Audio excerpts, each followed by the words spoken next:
Today, the population of the world is aging, not a new phenomena. It's been around for many years. The question is how we age.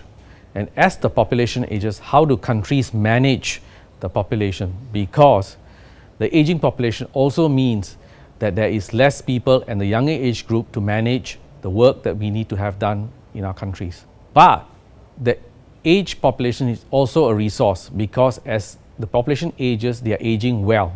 And if we can help the population to age well, we can have the population being productive even at a much older age than we have today.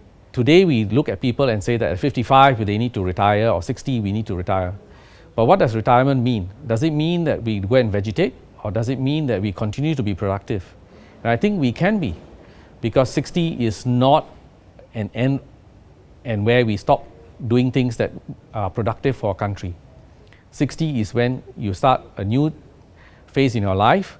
You may not work as much as you worked before, you may not work as fast as you worked before, but I always have this analogy of badminton players.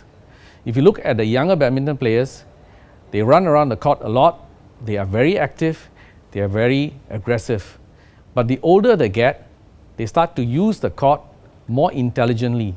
They play better, they manage the court better, and they are still able to achieve good results. So it does not mean that because you have passed your 60th birthday or your 70th birthday, you need to stop living.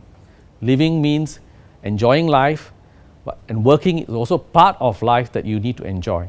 So my take is that you cannot take life and say that I only have 40 years or 50 years of good life. Today in Singapore, for example, we can have 80 years of good life. Today Singapore has an aging population, but it doesn't mean that we need to be less productive than we were yesterday. It just means that we need to be more intelligent in how we create jobs for our population and how we continue to help our population to work as they age in Singapore.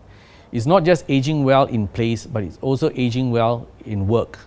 And how do we manage our life as we are able to live longer? How do we live a healthy life longer, and how do we live and work longer as well? I don't think we can say that because we age, we continue to have a retirement age which is 50 or 60.